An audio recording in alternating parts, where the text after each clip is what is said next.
Menghilang menemukan diri sejati. Fahruddin Faiz. Bagian 5. Perjalanan mencari cahaya. Banyak yang menyebut Buddhisme bukan agama, tapi sistem filsafat.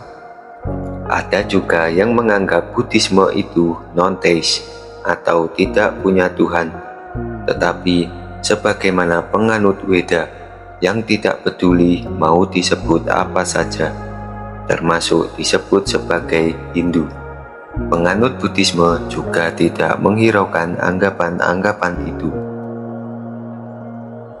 Mereka tidak mau dipusingkan dengan identitas. Menurut mereka, segala bentuk identitas di dunia ini sifatnya ilusif, maya, buatan manusia, dan hanya merupakan permainan pikiran.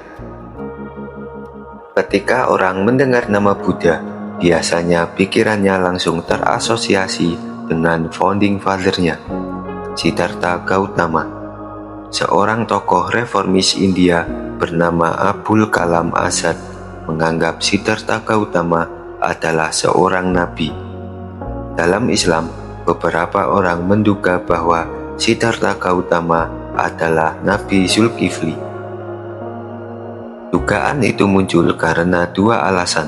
Pertama, menurut Abul Kalam Azad, Zulkifli sebenarnya bukan nama orang, tetapi merujuk pada nama tempat, yaitu Kif atau Kabil.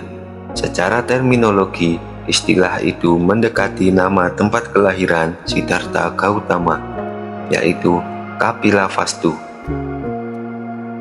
Alasan kedua adalah Siddhartha mengalami pencerahan di bawah pohon Bodhi. Bahasa Indonesia mengenalnya sebagai pohon ara, sedangkan dalam bahasa Arab dikenal sebagai pohon tin. Sementara itu, Al-Quran menyebutkan 4 nabi dengan simbolnya masing-masing dalam surat At-Tin ayat 1-3. Wattini waszaitun, waturi sinin wahadzal baladil amin. Baladil amin itu merujuk kepada Mekah sebagai simbol Nabi Muhammad SAW. Zaitun tumbuh di Yerusalem sebagai simbol Nabi Isa alaihissalam. Turi Sinin adalah Gunung Tursina sebagai simbol Nabi Musa alaihissalam. Dan kata paling awal dari ayat tersebut, At-Tini, disinyalir merujuk pada pohon Bodhi, simbol Nabi Zulkifli. Itulah argumen Abul Kalam Azad. Al-Quran memang tidak banyak menceritakan Nabi Zulkifli. Kita harus meraba-raba jika ingin memastikan siapakah sebenarnya beliau. Tentang beliau hanya muncul dugaan-dugaan saja. Buddhisme sebenarnya masih bergaya Weda, hanya saja di luar arus utama. Dia termasuk Weda heterodoks, bukan ortodoks. Banyak ajaran Buddhisme yang sebenarnya menyetujui beberapa ajaran Hinduisme, namun dengan modifikasi tertentu.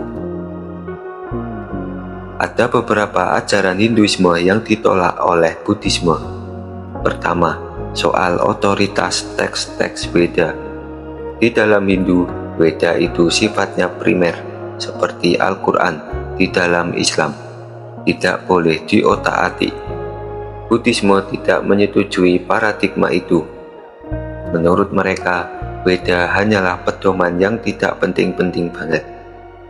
Bagi Buddhisme, yang lebih vital adalah perjalanan, bukan kitab sucinya. Tidak ada gunanya mengagung-agungkan kitab suci jika ia tidak fungsional. Bagi Buddhisme, kitab suci Weda adalah peta yang menunjukkan arah suatu tujuan. Peta itu tidak akan berguna jika seseorang tidak pernah melakukan perjalanan menuju arah yang ditunjukkannya. Intinya, Buddhisme menggeser orientasi beragama Weda dari orientasi grafis atau tekstual menuju orientasi pengalaman. Jika dianalogikan dalam khasanah Islam, penganut Buddhisme tidak akan meributkan sholat, harus mengikuti mazhab mana. Yang penting dikerjakan, jalani saja, maka kita akan mendapatkan sendiri sesuatu dari perjalanan itu. Mungkin gugatan ini agak menyindir umat Islam yang lebih kuat tradisi grafisnya. Mengacu pada kitab suci boleh saja, tetapi jangan sampai berhenti di situ. Saat ini banyak yang mengkampanyekan kembali ke Al-Quran dan hadis. Duh, kok malah kembali? Yang lebih penting adalah menjalankan isi Al-Quran dan hadis. Kalau kembali bisa-bisa malah berhenti di teks. Al-Quran dan hadis bukanlah tempat kita kembali, tetapi pedoman kita untuk berjalan. Peta bukanlah tujuan kita, peta adalah panduan kita berjalan agar tidak tersesat. Kedua, Buddhisme mengkritik sistem kasta yang tegas diberlakukan dalam Hinduisme. Buddhisme menganggap bahwa setiap orang mempunyai kesempatan yang sama untuk naik kasta dan juga memiliki kesempatan yang sama untuk mengalami pencerahan. Ketiga, Buddhisme menolak kepercayaan politeisme Hindu. Hinduisme mempersonifikasikan Tuhan dalam banyak sosok. Buddhisme menolak konsep tersebut karena dinilai terlalu rumit. Konsep itu membuat manusia menjadi sangat sibuk karena harus melayani Tuhan-Tuhan yang sangat banyak. Sementara, menurut ajaran Buddhisme, Tuhan-Tuhan itu bukanlah tujuan perjalanan manusia. Keempat, Buddhisme menolak sistem kependetaan dalam Hinduisme yang dinilai eksklusif, mewah, dan istimewa. Orang Buddha tidak suka bermewah-mewahan. Karena itulah, pendeta Buddha tidak pernah berpakaian mewah, hanya mengenakan baju berupa kain berwarna kuning tua, di mana warna ini biasanya diasosiasikan dengan yang kotor-kotor. Kritik Buddhisme terhadap Hinduisme ini nantinya membawa pengaruh yang sangat luar biasa, baik di dunia religi maupun filsafat. Buddha sendiri termasuk ajaran yang tumbuh sangat cepat saat ini, mengalahkan Islam, Kristen, apalagi Yahudi. Saya pernah membaca suatu laporan penelitian yang menyebutkan bahwa akhir-akhir ini di Jawa terjadi banyak konversi agama, dan yang paling banyak adalah konversi dari Islam ke Buddha. Kondisi ini berbalik dari yang pernah terjadi di Jawa pada masa lalu. Ketika Islam datang, banyak orang berpindah agama menjadi Islam, termasuk dari agama Buddha yang sudah ada lebih dulu di Jawa. Penelitian tersebut dibahas oleh banyak ex-Muslim yang mengkonversi agamanya menjadi Buddha. Mereka pindah karena merasa gelisah dengan agama Islam, lalu mencari agama yang dirasa lebih adem. Jika dianalogikan dengan yin dan yang dalam tradisi Cina, Buddhisme ini adalah agama bercorak yin, ke dalam dan dingin, sementara agama bercorak yang, keluar dan panas, atau agama yang sangat agresif, adalah agama-agama besar seperti Islam, Kristen, dan Yahudi. Yin berorientasi ke dalam, sebagaimana Buddhisme lebih berorientasi ke dalam. Karena itu, orang Buddha tidak berdakwah di mimbar-mimbar. 4 tanda. Siddhartha Gautama adalah anak raja yang sangat lembut. Raja Suddhodana, ayah Siddhartha, menyadari bahwa anaknya memiliki hati yang sangat halus. Melihat hewan disembelih saja dia tidak tega. Oleh karena itu, Raja Suddhodana melarang anaknya dibawa keluar lingkungan kerajaan. Dia khawatir anaknya stres ketika mendapati kehidupan di luar tembok kerajaan yang sangat keras. Maka dari itulah Siddhartha dikurung di dalam istana. Dalam penjara istana itu dia mendapatkan berbagai macam pelajaran. karena dia memang dipersiapkan menjadi raja. Kendati dilarang keluar, Siddhartha bisa mencuri kesempatan untuk cabut dengan dibantu salah satu pembantunya. Ketika keluar istana, itulah dia bertemu 4 momen yang membuat hatinya bergetar.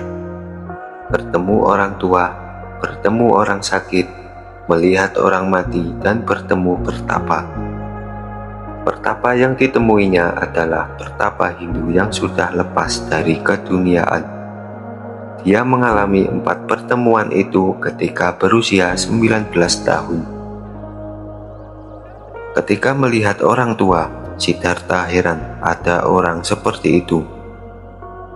Orang tua yang jalannya gemetar, tersenggol sedikit saja jatuh, dan untuk berjalan menggunakan tongkat sebagai alat bantu.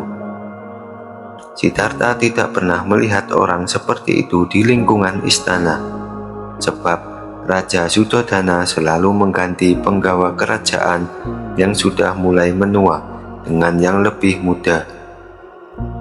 Dia tidak ingin hati anaknya teriris-iris karena melihat orang renta bekerja. Karenanya Siddhartha heran ketika melihat ada orang tua di luar lingkungan istana. Dia bertanya pada pengawalnya, kenapa ada orang seperti itu? Karena dia sudah tua, jawab pengawalnya. Apakah semua orang nantinya pasti seperti itu? Siddhartha bertanya lagi. Ya, tentu semua orang akan menjadi tua, jawab pengawalnya lagi. Ketika itulah Siddhartha langsung berpikir bahwa sedahsyat apapun manusia, pasti pada akhirnya akan seperti orang tua itu. Secakep apapun seseorang, ketika tua dia akan tampak jelek. Sekuat apapun seseorang, ketika tua dia akan rapuh. Ternyata hidup ini tidak enak, pikir Siddhartha. Hidup ini ternyata tidak panjang dan semua orang akan menjadi tua. Belum hilang kegelisahannya karena melihat orang yang sudah tua, Siddhartha bertemu dengan orang yang sakit parah. Saking parahnya dia sampai terjatuh di atas kotorannya sendiri. Keluarganya merasa terganggu dengan keadaannya. Siddhartha kembali bertanya pada pengawalnya, kenapa dia? Sakit, jawab pengawalnya. Kita semua juga bisa seperti orang itu? Tentu saja, jawab pengawalnya lagi. Setiap orang bisa sakit, apalagi yang sudah tua. Siddhartha pun semakin gelisah. Lebih dahsyat lagi ketika dia melihat orang mati. Kok bisa ya orang mati? Siddhartha tidak pernah melihat orang mati, dan dia juga baru tahu kalau semua orang pasti mati. Saat itu dia mendapatkan kesadaran bahwa ada 3 hal yang pasti dalam kehidupan yang sebelumnya dia tidak ketahui. Menjadi tua, bisa sakit, dan pasti mati. Ketika pengetahuan baru itu sangat mengganggu pikiran Siddhartha. Ketika hal ini memang sering mengganggu pikiran kita, ketika sedang bersenang-senang menikmati hidup, tiba-tiba teringat bahwa kita pasti akan mati. Tentu akan gelisah. Kita sedang bersama teman-teman di kafe. Ketika mau minum kopi, tiba-tiba terpikir, kopi kan bisa menyebabkan darah tinggi. Makan yang ada garamnya, gelisah. Merokok, gelisah. Mau melakukan sesuatu, jadi gelisah. Ternyata semua yang kita nikmati ada penghambatnya. Hidup dihambat oleh kematian, sehat dihambat oleh sakit, muda dihambat oleh tua. Hambatan-hambatan inilah yang membuat Siddhartha gelisah. Hingga akhirnya dia melihat seorang pendeta yang sedang bertapa. Pendeta itu tampak sangat tenang dan selalu tersenyum, seolah dia tidak terpengaruh oleh apapun yang berlangsung di sekitarnya. Menjadi tua, sakit, atau mati, Hal itu mengusik pikiran Siddhartha lagi. Orang ini terlihat tenteram sekali. Apa dia tidak tahu kalau dia pasti akan mati? Apakah dia tidak gelisah karena dia bisa sakit? Apakah dia tidak takut akan menjadi tua dan tidak bisa apa-apa lagi? Bagaimana dia bisa tersenyum, seolah-olah tidak ada yang bisa membuatnya gelisah? Siddhartha kemudian berbincang-bincang dengan pertapa itu, hingga akhirnya dia berkesimpulan bahwa kehidupan di istana sebenarnya tidak enak, sebab semua kenikmatan yang dia rasakan dalam lingkungan keraton ternyata ada hambatannya. Dia gelisah, karena itulah dia memutuskan untuk keluar dari istana dan bertapa untuk mencari ketenangan, seperti yang dirasakan pertapa yang ditemuinya. Apa yang terjadi pada Siddhartha ini sebenarnya semacam prototipe yang biasa dialami oleh banyak pangeran atau raja. Mereka gelisah dengan harta dan kedudukannya, lalu meninggalkannya. Di Nusantara banyak juga kisah semacam itu. Ada juga seorang sufi besar yang pernah menjadi raja, yaitu Ibrahim bin Adham. Ketika Ibrahim bin Adham masih menjadi Raja Balkh, istananya didatangi oleh Nabi Khidir yang menyamar sebagai pengembara. Khidir nyelonong langsung masuk ke istana. Dia ditangkap oleh pengawal kerajaan dan dilaporkan kepada Ibrahim bin Adham. Ibrahim memaafkan Khidir dan berkata kepadanya bahwa kalau mau mencari tempat singgah bukan di istana, tapi di luar. Mendapat peringatan itu, Khidir bertanya kepada Ibrahim, "Sudah berapa lama kamu di sini, di istana?" 10 tahun, jawab Ibrahim. "Sebelum kamu, ayahku, berapa lama dia di istana?" 90 tahun. "Sebelum ayahmu siapa yang di situ?" "Kakekku." "Berapa lama?" 100 tahun. "Berarti," kata Khidir, "di sini hanya persinggahan sementara. Tidak selamanya seseorang ada di sini. Berarti tidak apa-apa aku singgah di sini." Mendengar jawaban itu, Ibrahim bin Adham jadi berpikir, benar juga, jabatan dan istana yang aku bangga-banggakan ini ternyata hanya persinggahan sementara, tidak kekal. Ada lagi satu momen yang menyentak Ibrahim bin Adham ketika dia memergoki Khidir yang menyamar sebagai pencuri sedang memanjat genteng istana. Teriaklah Ibrahim kepada Khidir, "Hei, cari apa kamu?" Khidir menjawab bahwa dia mencari sesuatu. "Mencari itu kok di genteng, tidak mungkin ketemu," teriak Ibrahim lagi. Khidir pun menjawab, "Ya, seperti kamu, cari tentram kok di istana. Tidak bakalan ketemu juga." Sejak itu, Ibrahim bin Adham menyadari bahwa kesenangan dan ketenteramannya di istana semuanya semu. Dia lalu keluar dari istana dan menjalani hidup sebagai seorang sufi. Masih banyak lagi kisah-kisah seperti Ibrahim bin Adham yang juga dialami oleh Siddhartha Gautama. 4 hal yang baru ditemui Siddhartha: menjadi tua, sakit, kematian, dan bertapa. Terus dipikirkannya, hingga akhirnya dia menyimpulkan bahwa ternyata manusia tidak kekal, tidak luar biasa, tidak kuat, dan memikul banyak beban. Kegelisahan itu yang membuat Siddhartha memutuskan mengembara untuk mencari kunci kehidupan sebenarnya. Dia menempuh perjalanan mencari cahaya. Mencari cahaya. Selama 6 tahun Siddhartha mengembara melewati 72 purnama, 2184 hari mencari jawaban atas kegelisahannya. Dia berkelana mencari pencerahan. Dia sempat berguru kepada 2 tokoh besar di zaman itu. Yang pertama adalah Arada Kalama, Kepada Arada, Siddhartha belajar meditasi dan fana, melenyapkan diri agar bisa bersatu dengan Brahman. Dia menempuh lelaku Hinduisme, tetapi metode itu ternyata tidak berhasil membuat batin Siddhartha tenang. Meditasi, ijtihad, dan bersatu dengan Brahman belum berhasil membuatnya merasa teduh. Menurut Siddhartha, upaya-upaya itu hanyalah untuk menghindari kenyataan dan mengingkari hakikat sebagai manusia. Bisa mencapai fana memang luar biasa, bisa membuat orang lupa atau tidak sadar diri, tetapi bagi Siddhartha itu tidak manusiawi.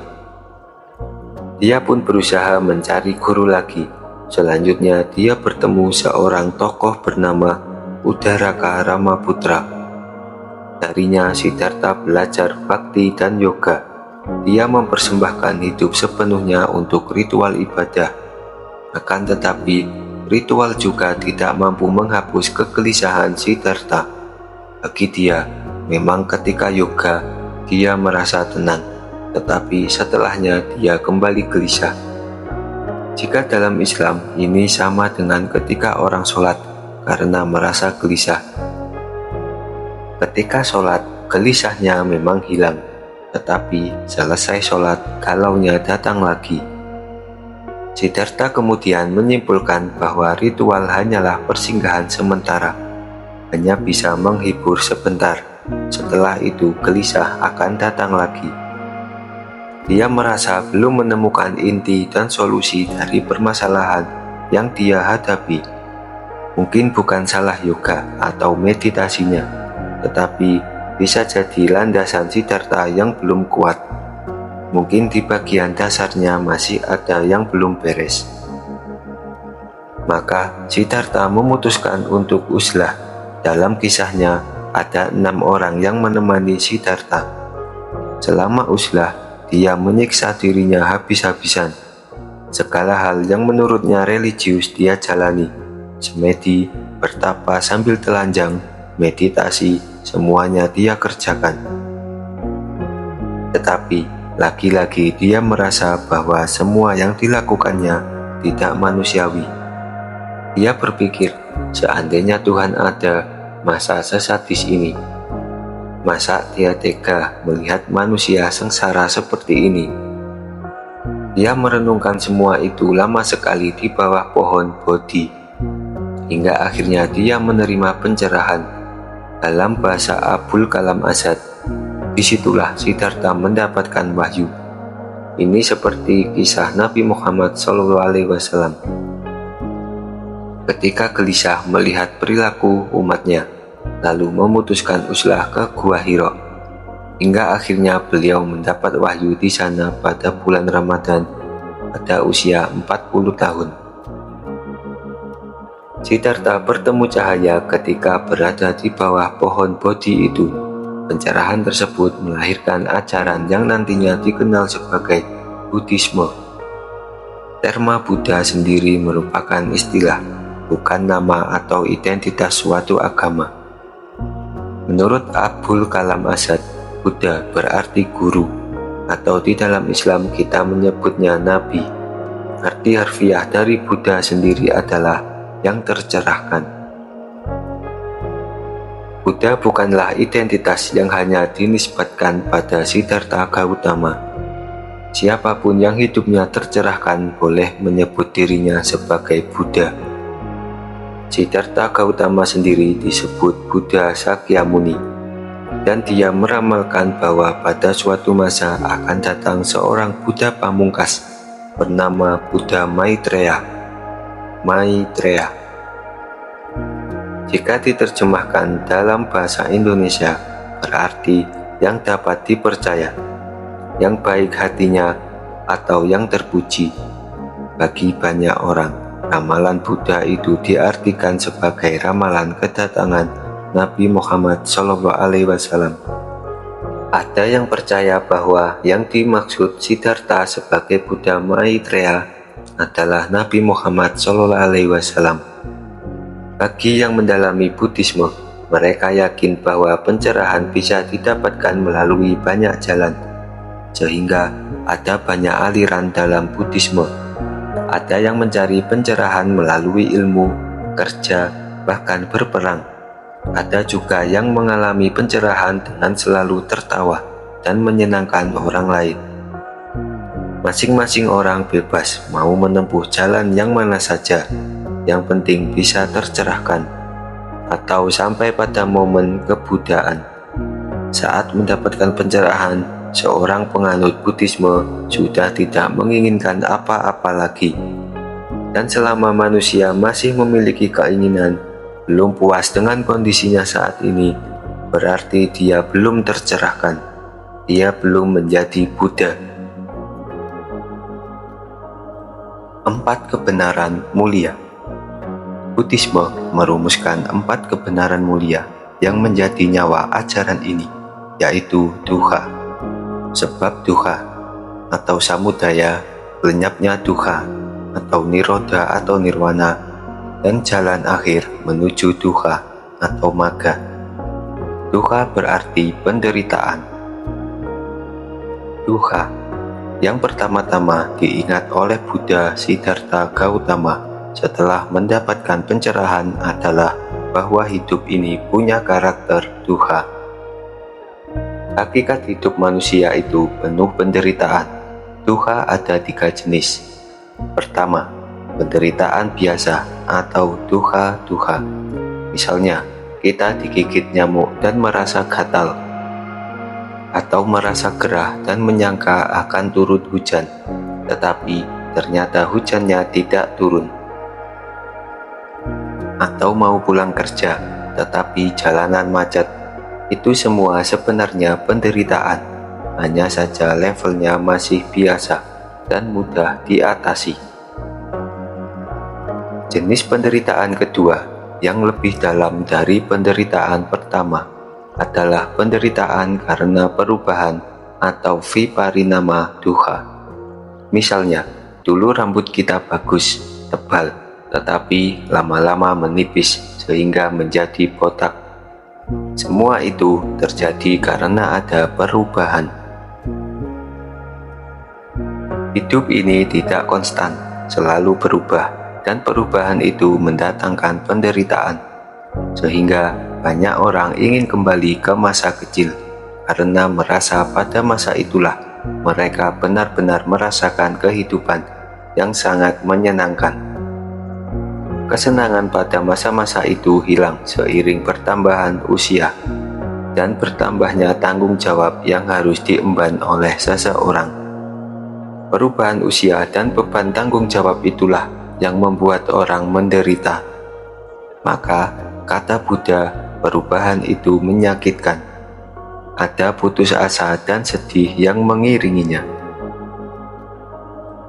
Jenis penderitaan ketiga, penderitaan yang lebih dalam lagi, adalah penderitaan karena memiliki badan jasmaniah atau sankhara dukkha.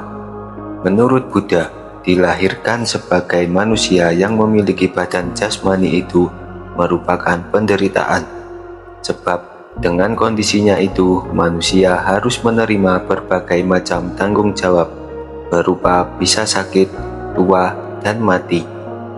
Itu semua bagi Buddha adalah penderitaan eksistensial, dan penderitaan seperti itu adalah konsekuensi ketika kita dilahirkan sebagai manusia. Manusia juga bisa kecewa, stres, dan depresi. Dalam kehidupan manusia, pasti ada momen-momen di mana manusia tidak berdaya ketika menghadapi suatu masalah. Momen-momen seperti itulah yang menyebabkan stres, dan stres adalah penderitaan. Ketika membaca buku ini misalnya, bisa jadi ada bagian yang tidak bisa Anda pahami, atau Anda mengantuk ketika membacanya. Itu semua di luar kendali Anda. Itu juga termasuk dukkha, penderitaan. Banyak sekali momen yang tidak bisa kita kendalikan, yang akhirnya menghadirkan penderitaan. Ketika kita menyadari penderitaan itu, kita akan merasa bahwa hidup ini beratnya luar biasa. Ketika kita bertemu dengan banyak masalah dalam hidup, kita akan semakin sadar bahwa karakter hidup ini adalah dukkha. Sebab dukkha atau samudaya.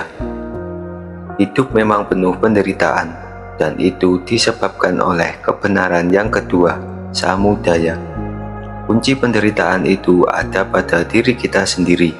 Jika kita terus-menerus menuruti nafsu yang tidak ada habis-habisnya, atau tanha, mengalami kebodohan, atau kegelapan batin, atau avijja, maka hidup ini akan terasa berat luar biasa. Semakin besar kebodohan kita, semakin tidak terkontrol hasrat kita, maka semakin berat hidup kita. Dukkha muncul karena nafsu dan kebodohan manusia. Jika kita sudah tahu bahwa hakikat hidup ini adalah penderitaan, tetapi hasrat kita masih minta macam-macam, kita pasti akan terus-menerus gelisah. Ketika Anda ingin belajar filsafat dengan cara membaca buku filsafat sebanyak-banyaknya, tetapi Anda tidak juga paham, namun Anda berambisi untuk menguasainya, situasi itu akan menyiksa Anda. Siksaan itu datang karena Anda memaksakan hasrat untuk menguasai filsafat. Semakin banyaknya keinginan berbanding korelatif dengan semakin banyaknya kekecewaan. Semakin banyak pula kegagalan yang ditemui. Itu semua karena dorongan hasrat yang terus-menerus. Mereka yang tidak bisa mengontrol hasrat akan berhadapan dengan dukkha. Jika Anda merasa selalu gelisah, coba telusuri apa sebenarnya yang Anda inginkan. Hasrat apa yang belum terpenuhi? Itulah yang menjadi sumber keresahan Anda. Semakin rendah hasrat Anda, maka semakin nikmat hidup Anda. Semakin Anda tidak menginginkan macam-macam, semakin santai hidup Anda. Hasrat selalu berhasil menggoda manusia yang berada dalam kondisi avijja, kegelapan atau kebodohan. Jika Anda bodoh, tidak tahu apapun, maka Anda akan diliputi kegelapan. Hasrat akan masuk melalui sisi gelap tersebut. Maka dari itu, bersegeralah untuk mencari tahu. Jika Anda tidak cepat-cepat mencari tahu, Anda akan tersesat. Jangan tertipu oleh samudaya, kata Buddha. Lenyapnya dukkha, nirodha atau nirvana.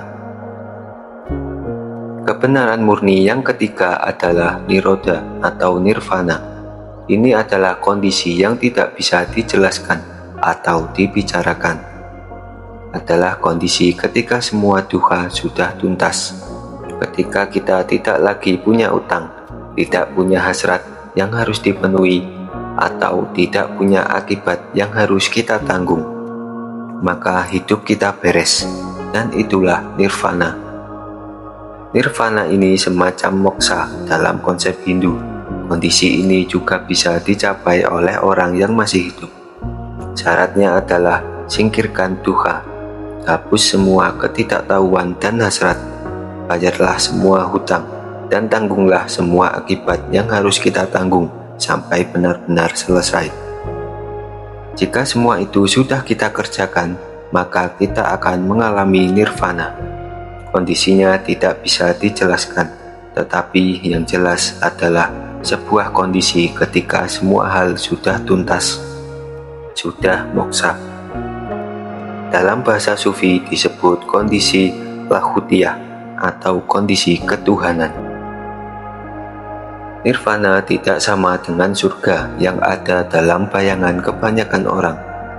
Dalam bayangan banyak orang, surga itu adalah sebuah bangunan yang sangat besar dan indah. Di dalamnya banyak bidadari, dan semua keinginan kita terpenuhi di sana. Kondisi nirvana bukan seperti itu. Nirvana adalah ketika batin kita merasakan tentram luar biasa, karena kita tidak lagi punya beban atau hasrat. Jalan akhir menuju dukkha, magga.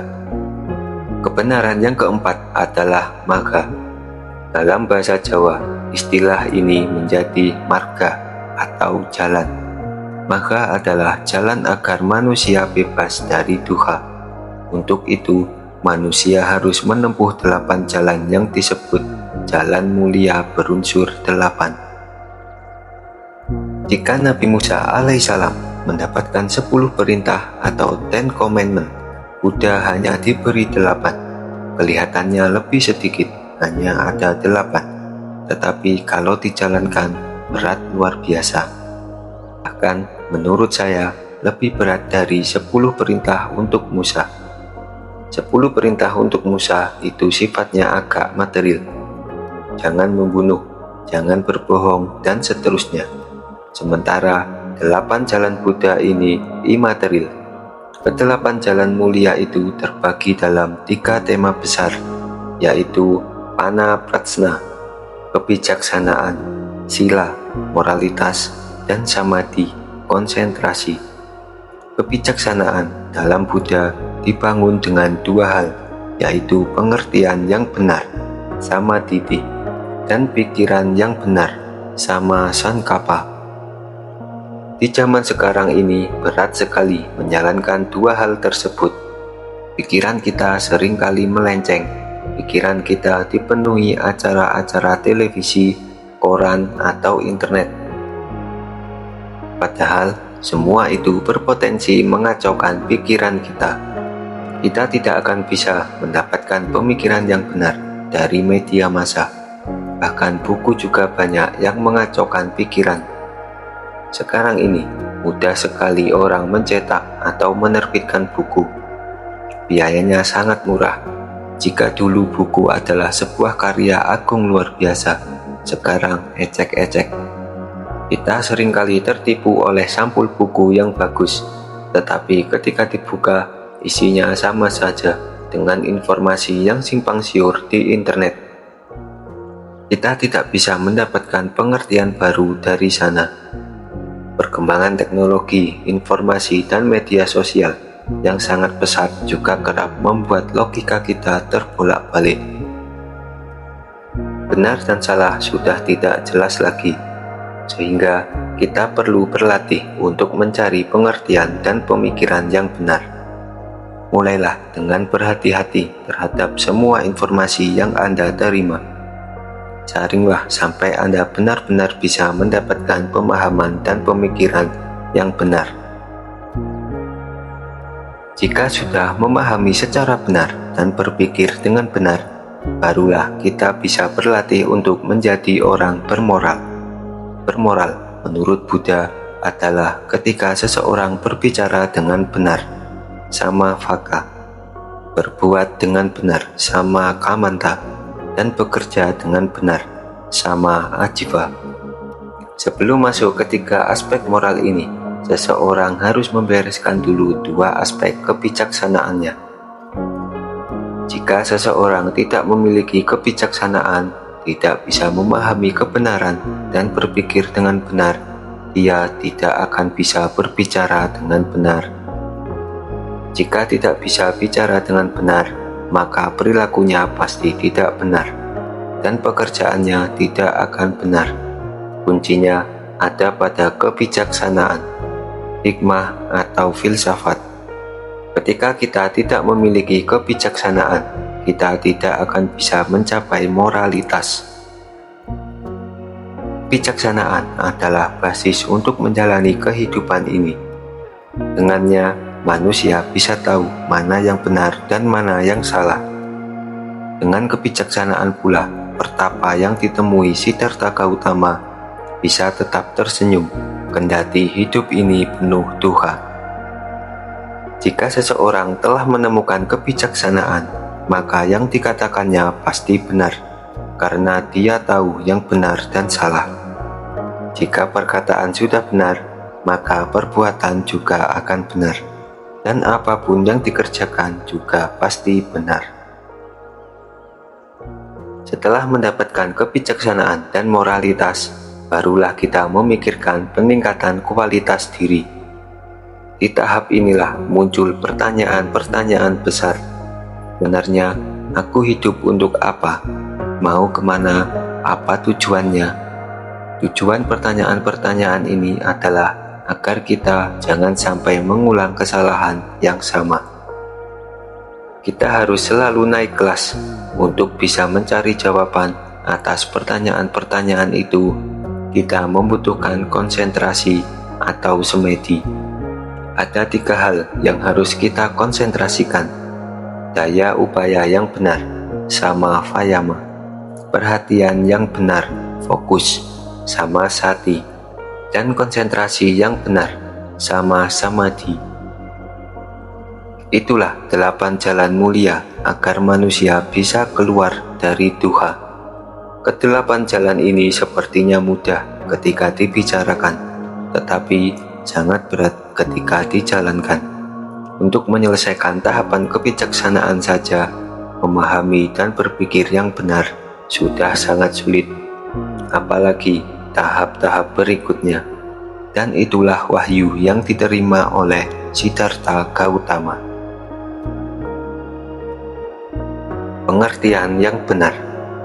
Untuk bisa mendapatkan pengertian atau pemahaman yang benar, pahamilah 4 hal, yaitu 4 kebenaran mulia, Cattari Arya Sacani, 3 corak umum kehidupan atau 3 gaya hidup, Tilahana, hukum sebab akibat, Paticcasamuppada, dan hukum karma. Pemikiran yang benar. Yang membedakan filsafat barat dengan timur adalah ketika membicarakan kebenaran. Filsafat barat lebih mengutamakan teknik untuk mendapatkannya, sementara bagi filsafat timur yang paling penting adalah visinya. Teknik hanyalah pisaunya. Yang menentukan pisau itu mau digunakan untuk apa, untuk memotong sayuran atau membunuh orang, adalah visinya. Filsafat timur tidak sibuk dengan teknik pemikiran. Filsafat timur beranggapan bahwa kemampuan berlogika adalah bawaan lahir manusia.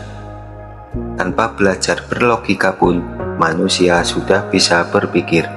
Maka dari itulah, yang perlu dipikirkan adalah visi berpikir yang benar. Pemikiran yang benar menurut Buddha adalah: pertama, nekkhamma. Artinya, jangan berpikir egois atau mementingkan kesenangan sendiri. Jangan ingin menang sendiri, jangan ingin enaknya sendiri. Siapapun yang berpikir untuk kepentingannya sendiri, ingin menang sendiri, dan ingin enaknya sendiri, berarti pemikirannya bukan pemikiran yang benar, meskipun benar secara teknik atau logika. Ketika orang yang pro-presiden dan anti-presiden berdebat, keduanya sama-sama benar secara logika berpikir. Tetapi, mana yang berpikir egois hanya demi kepentingan kelompoknya sendiri, dan mana yang benar-benar berpikir untuk kebenaran, hanya mereka yang tahu. Biarlah masyarakat sendiri yang menilai. Itulah nekkhamma. Jika ingin berpikir yang benar, menurut Buddha, berpikirlah dengan gaya itu.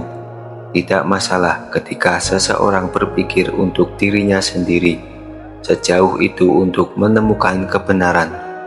Boleh memikirkan kebenaran untuk diri sendiri, tetapi jangan memikirkan dengan cara yang egois. Kalau egois, kebenaran yang didapatkannya tidak akan menambah kualitas kebenaran dalam hidupnya. Dia bisa saja memiliki 1001 kebenaran sebagaimana yang dia pikirkan secara egois, tetapi semuanya itu sia-sia, tidak akan meningkatkan kualitas hidupnya. Kata Buddha, jangan berpikir seperti itu. Jika lawan bicara Anda yang benar, akuilah bahwa dia memang benar. Jangan egois dengan kebenaran Anda sendiri. Jika kelompok Anda salah, akuilah kesalahan itu. Jangan hanya mau menang sendiri. Kendati Anda punya argumentasi yang sangat bagus untuk membela kelompok Anda, tetapi Jika Anda tahu bahwa kelompok Anda salah, akui saja. Kalau Anda berkukuh dengan egoisme berpikir, Anda sudah capek-capek berpikir, tetapi hidup Anda tidak naik kelas. Anda terjebak di dalam roda karma atau samsara yang sama. Pemikiran yang benar kedua adalah abhyapada. Berpikirlah dengan fondasi cinta kasih, iktikat baik, dan lemah lembut. Berpikirlah bukan karena benci, beriktikat jahat, atau karena marah ingin balas dendam. Ketika Anda kalah berdebat dengan teman Anda, lalu Anda marah dan bertekad mencari argumen lagi untuk melampiaskan kemarahan itu kepada teman Anda, yang seperti itu tidak akan menghasilkan apa-apa. Landasilah niat berpikir Anda itu dengan cinta kasih. Iktikatnya harus baik dan lemah lembut, bukan karena marah dan ingin balas dendam atau menguasai orang lain. Pemikiran benar yang ketiga adalah avihimsa. Maksudnya, jangan kejam ketika berpikir. Pemikiran inilah yang diadopsi Mahatma Gandhi dalam gerakan ahimsa. Pikiran ini anti kekerasan.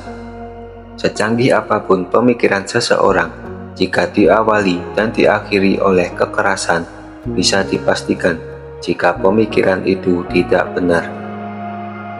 Menurut Siddhartha Gautama, jika kebencian dilawan dengan kebencian, hasilnya adalah kerusakan.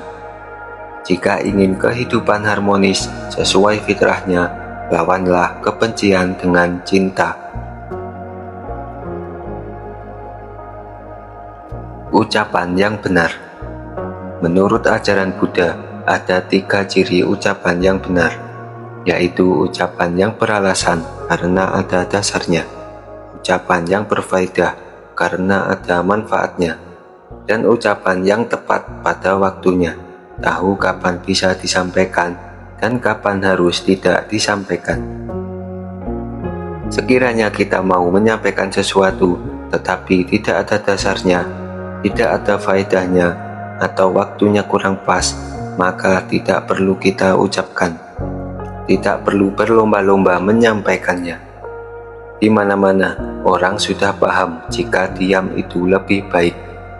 Tetapi pada prakteknya, kebanyakan orang lebih suka berbicara daripada diam, termasuk pembicaraan yang tidak ada dasarnya, tidak bermanfaat, dan waktunya tidak pas. Buddha tidak setuju dengan itu. Dia menyarankan agar kita hanya bicara yang baik-baik saja.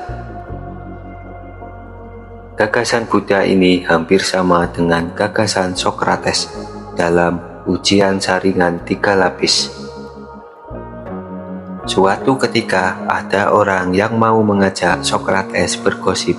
Katanya ada salah seorang murid Sokrates yang dirundung di suatu tempat. Tetapi sebelum orang itu berbicara lebih lanjut, Sokrates mengajukan 3 pertanyaan. Pertama, kamu yakin tidak dengan yang kamu omongkan? Ternyata orang itu tidak yakin, karena dia hanya mendengar dari orang lain. Pertanyaan kedua, yang kamu omongkan itu kira-kira isinya baik apa tidak? Orang itu juga mengakui kalau apa yang dia omongkan tidak baik, karena itu hanyalah gosip yang dia dengar dari orang lain. Dia tidak mengalami atau melihat sendiri apa yang dia omongkan. Pertanyaan ketiga, apakah yang kamu bicarakan itu ada gunanya buat aku? Orang itu pun menjawab, tidak ada. Sokrates pun berkata pada orang itu, kalau begitu, lebih baik kamu tidak usah capek-capek berbicara. Kenapa juga harus capek-capek membicarakan sesuatu yang tidak benar, belum jelas, dan tidak ada gunanya? Seperti itulah prinsip Buddha tentang ucapan yang benar. Jangan membicarakan sesuatu yang tidak jelas dasarnya. Jangan membicarakan hal yang sia-sia karena hanya membuang-buang energi, dan berbicara harus tepat konteks atau waktunya. hukum sebab akibat Paticcasamuppada. Karena menguraikan hukum sebab akibat dukkha inilah Buddhisme dikenal sebagai aliran yang sangat filosofis.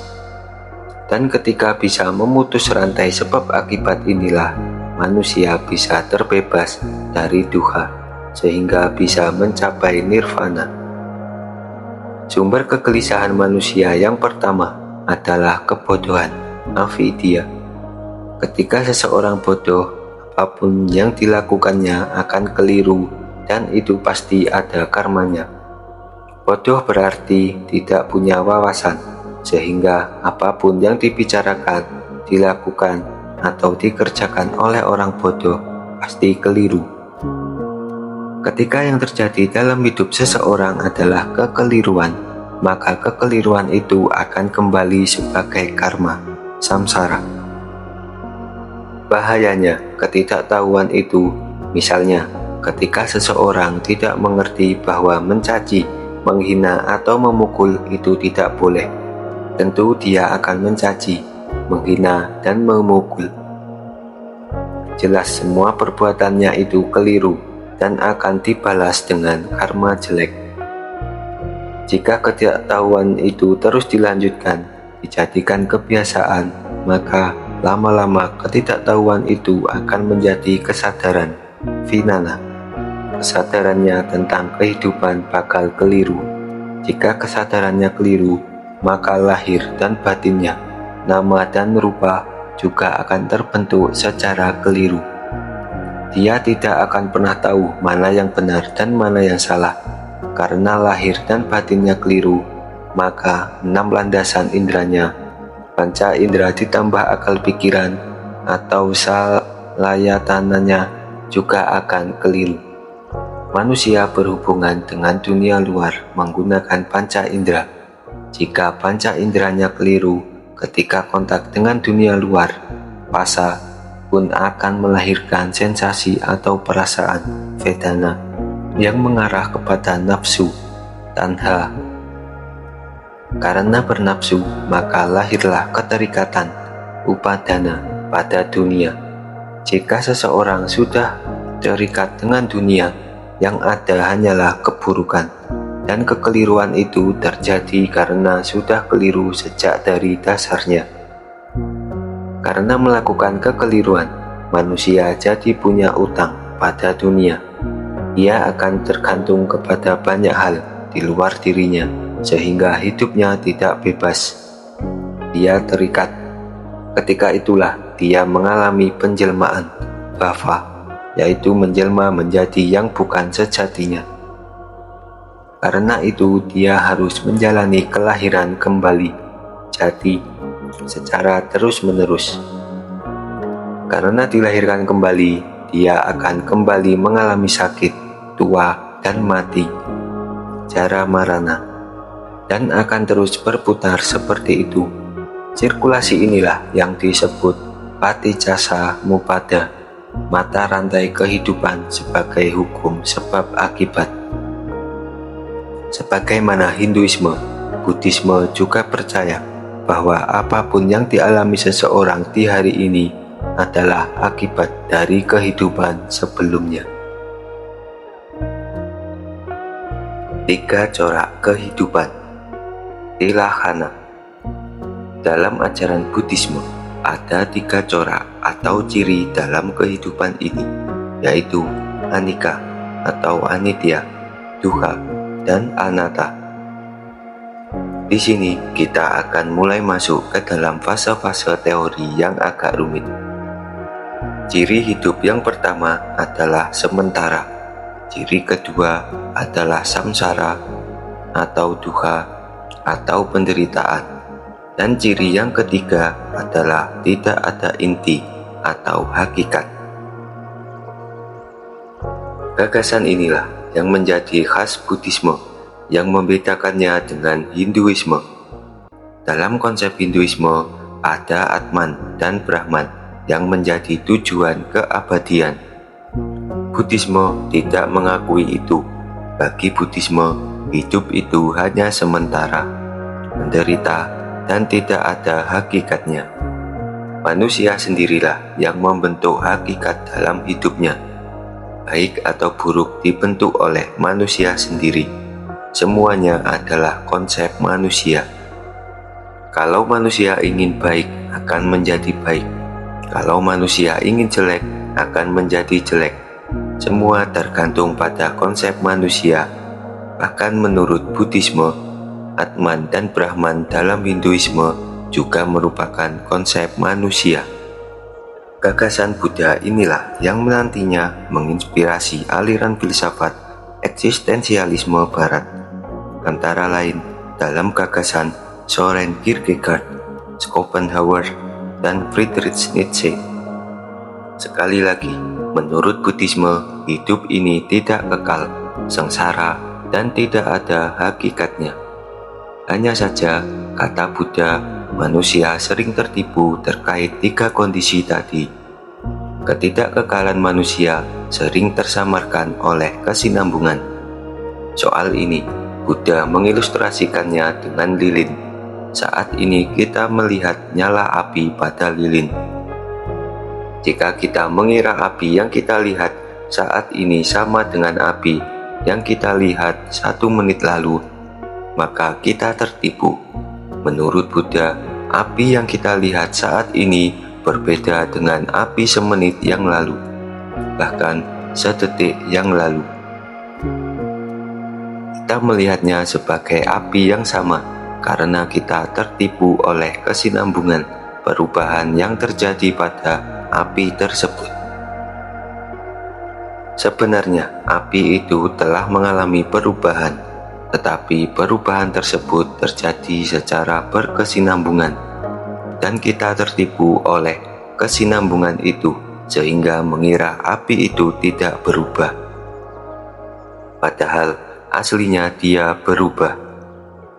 Segala sesuatu yang berubah itu tidak kekal, fana, sehingga Buddha berkesimpulan bahwa kefanaan seringkali tersamarkan oleh kesinambungan. Semua yang fana itu ilusi. Karena adanya kesinambungan itulah kita menganggap bahwa yang ilusi itu nyata. Penderitaan juga sering disamarkan oleh perubahan. Kadang manusia sendirilah yang mengubahnya. Hidup itu pada dasarnya penuh penderitaan dan tidak nyaman. Tetapi manusia membuatnya seolah-olah nyaman. Misalnya, manusia tahu bahwa dia akan mati, dan kematian dalam konsep Buddha adalah penderitaan yang bisa membuat manusia merasa tidak nyaman. Tetapi manusia menolak ketidaknyamanan itu dengan memilih tidak memikirkan kematian dan mengatakan, "Mati kan masih besok-besok. Tidak usah dipikirkan. Yang penting sekarang saya masih hidup." Dalam situasi seperti itu, lagi-lagi manusia membuat ilusi untuk mengalahkan yang hakiki. Manusia menyamarkan hakiki, yaitu kematian, dengan ilusi-ilusi yang dia buat sendiri, dengan cara tidak memikirkan kematian.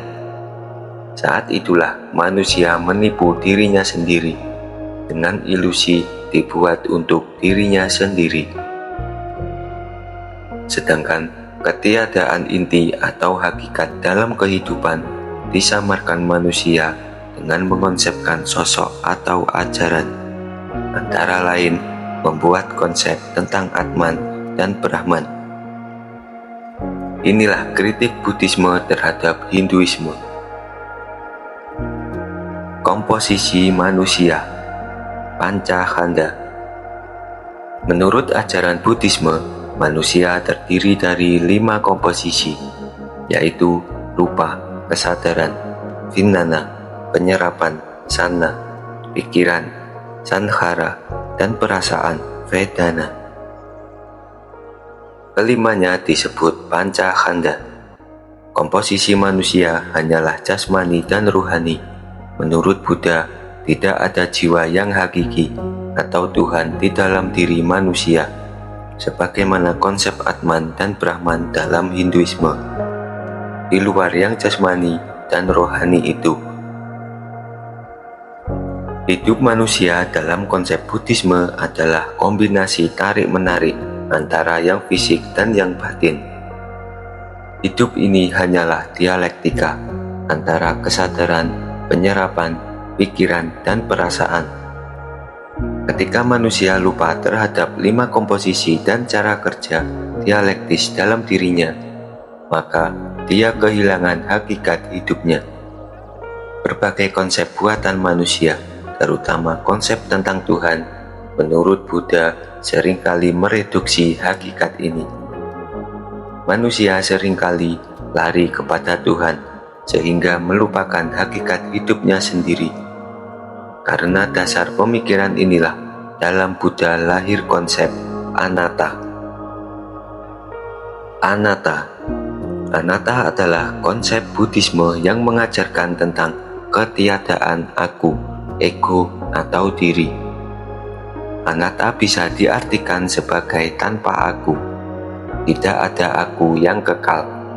Konsep ini berlawanan dengan konsep Atman dan Brahman yang ada di dalam Hinduisme.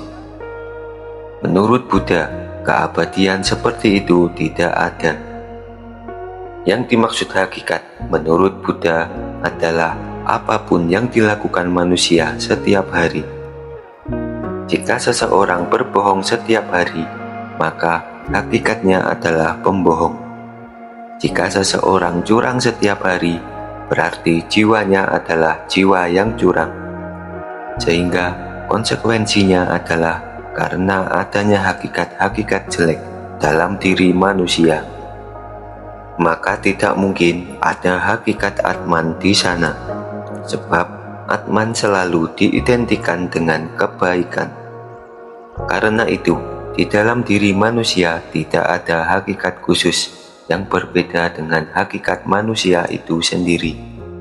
Yang ada dalam diri manusia hanyalah dialektika antara kesadaran, pikiran, pemahaman, dan perasaan.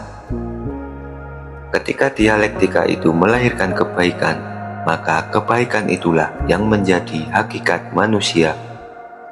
Ketika dialektika dalam diri manusia melahirkan kejelekan, maka kejelekan itulah yang menjadi hakikat manusia tersebut.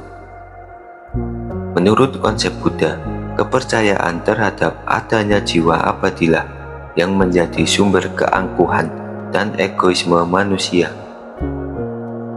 Melahirkan keakuan. Manusia merasa bahwa dirinya lah yang paling baik karena merasa punya jiwa yang abadi. Oleh karena itu, Buddhisme menolak konsep jiwa abadi dan Tuhan. Menurut Buddha, Tuhan tidak bisa dijelaskan. Laisa kamitslihi syai'un dalam bahasa agama Islam. Sehingga Tuhan tidak perlu dijelaskan. Sebab ketika kita menjelaskan Tuhan, maka kita akan terjebak ke dalam konsep-konsep yang kita ciptakan sendiri. Akhirnya, yang kita sembah adalah konsep itu. Karena itu, teologi Buddha tidak berpusat kepada Tuhan, meski tidak menolak Tuhan. Mereka menganut fatalisme negatif. Maksudnya, menurut mereka Tuhan itu adalah sesuatu yang tidak bisa dijelaskan. Jika demikian, bagaimana caranya menuju sesuatu yang tidak bisa dijelaskan? Maka dari itu, Buddhisme tidak mau menjelaskan atau membicarakan Tuhan. Karena ketika membicarakan Tuhan, manusia akan kebingungan dan berputar-putar sendiri dalam konsep yang dibuat sendiri. Yang penting bagi Buddhisme adalah tempuhlah perjalanan sampai berhasil, sampai kepada nirvana. Dan itulah yang disebut karakter ketuhanan. Meski ajaran Buddhisme non-teis tidak menyembah Tuhan, tapi karakter ajaran mereka adalah ketuhanan yang direpresentasikan dengan konsep nirvana. Karena itulah mereka bisa masuk ke Indonesia, karena sila pertama berbunyi ketuhanan yang Maha Esa, bukan bertuhan yang Maha Esa. Puncak lelaku mereka memang mencapai karakter ketuhanan, meski tidak menyembah Tuhan. Bagi penganut Buddhisme, Tuhan tidak usah digambarkan atau dijelaskan. Bagi yang memahami pemikiran Ibnu Arabi, mungkin akan lebih memahami Tuhan yang dimaksud oleh Buddha. Hanya saja, orang awam susah untuk memahami konsep Buddha ini, sehingga menganggap bahwa penganut Buddhisme menyembah patung Buddha. Ehipasiko. Ada istilah khusus dalam Buddhisme yang disebut Ehipasiko. Filsafat Ehipasiko ini kebalikan dari kepercayaan semua agama lainnya. Semua agama menyuruh agar manusia percaya, pokoknya berimanlah. Sementara Ehipasiko tidak menyuruh orang untuk percaya, tapi menyuruh untuk membuktikan dan mengalami sendiri. Datang dan lihatlah, alamilah sendiri. Jika Anda ingin mengetahui maksud Ehipasiko, Anda tidak usah memikirkan semua materi Buddhisme yang saya uraikan sejak awal bab ini. Tapi langsung praktekkanlah, alamilah. Tidak usah terlalu dipikirkan mau percaya atau tidak, tetapi langsung datang dan lihatlah. Datang dan alamilah, bukan datang dan percayalah. Buddhisme bukanlah ajaran yang menyuruh manusia untuk menurut dengan menyuruh ini atau itu. Tidak begitu. Buddha mewanti-wanti, jangan begitu saja mengikuti tradisi lisan, ajaran turun-temurun, kata orang, koleksi kitab suci, penalaran logis, penalaran lewat kesimpulan, perenungan tentang alasan, penerimaan pandangan setelah mempertimbangkannya, pembicara yang kelihatannya meyakinkan, atau karena kalian berpikir, betapa adalah guru kami. Tetapi setelah kalian mengetahui sendiri, hal-hal ini adalah bermanfaat, hal-hal ini tidak tercela, hal-hal ini dipuji oleh para bijaksana, hal-hal ini jika dilaksanakan dan dipraktekkan menuju kesejahteraan dan kebahagiaan, maka sudah selayaknya kalian menerimanya. Kalama Sutta, Anguttara Nikaya 3.65. Jangan hanya mengikuti apa kata orang atau mengamini begitu saja sumber-sumber lain sebagaimana yang dijelaskan dalam kutipan di atas. Tetapi carilah yang baik untuk diri sendiri dengan cara mengalaminya. Sebab jika manusia tidak mengalami sendiri, dia tidak akan tahu mana yang baik atau jelek untuk dirinya sendiri. Dan itu bisa membuatnya tersesat, serta menambah berat putaran roda samsaranya. Hidup ini adalah hidup kita sendiri, di mana kitalah yang merasakan, dan kita pula yang bertanggung jawab. Boleh saja mencari referensi dari luar, tetapi parameter untuk mengambil keputusan tidak boleh dari luar, harus dari diri sendiri. Itulah Ehipasiko, datang dan alamilah sendiri.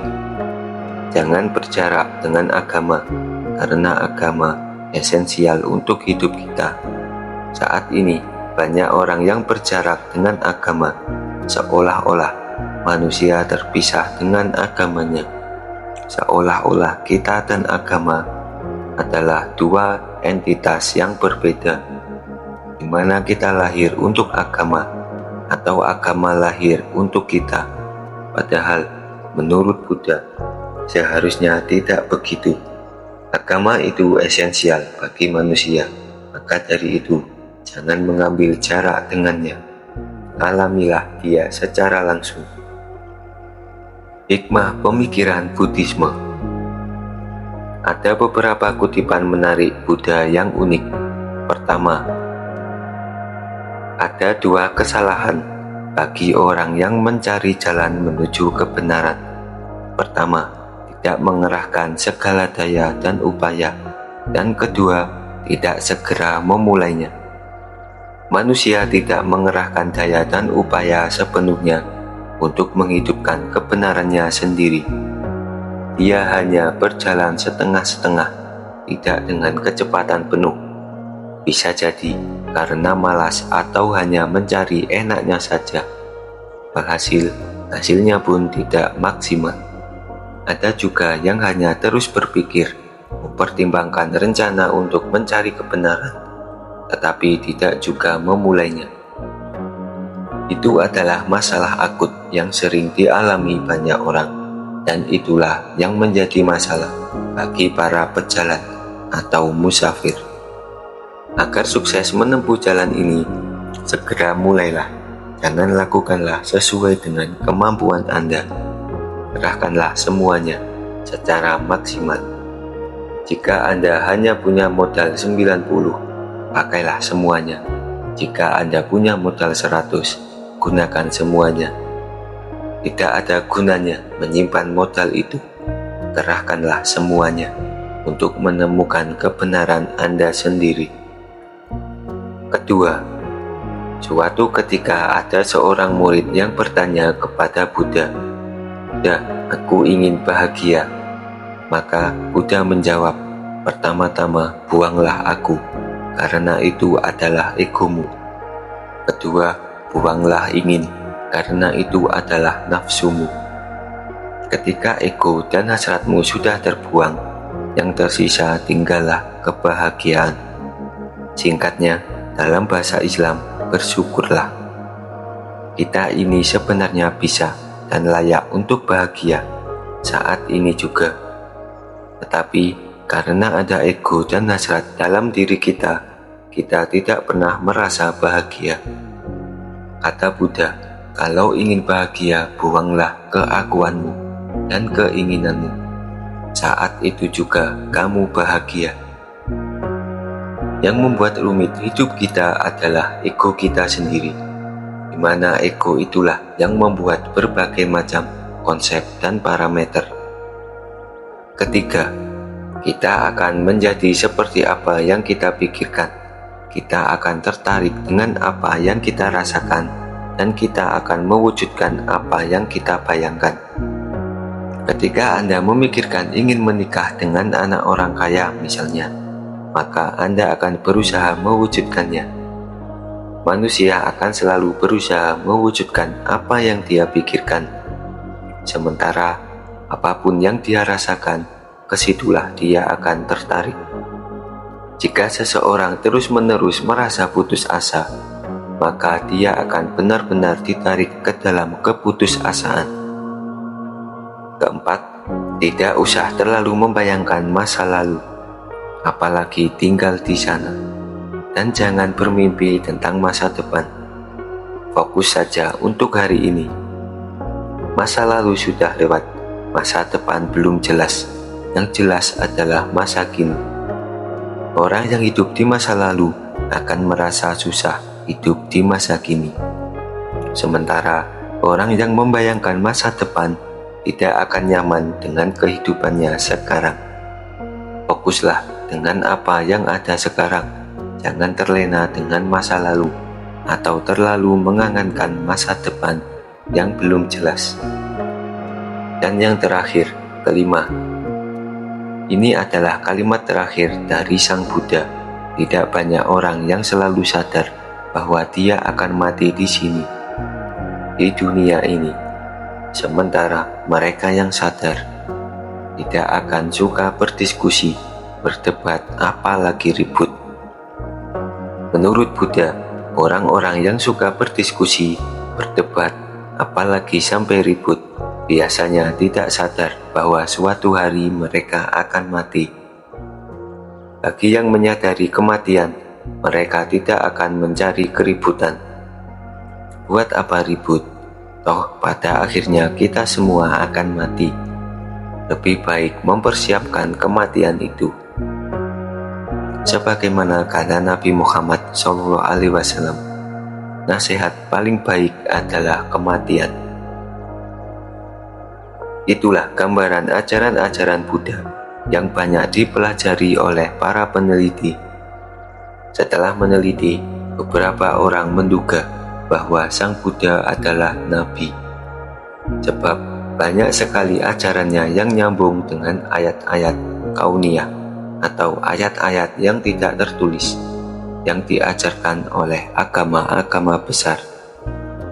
Kendati Buddha tidak memiliki kitab suci secara khusus, tetapi menurut beberapa peneliti, nuansa ajaran-ajarannya sangat Islami.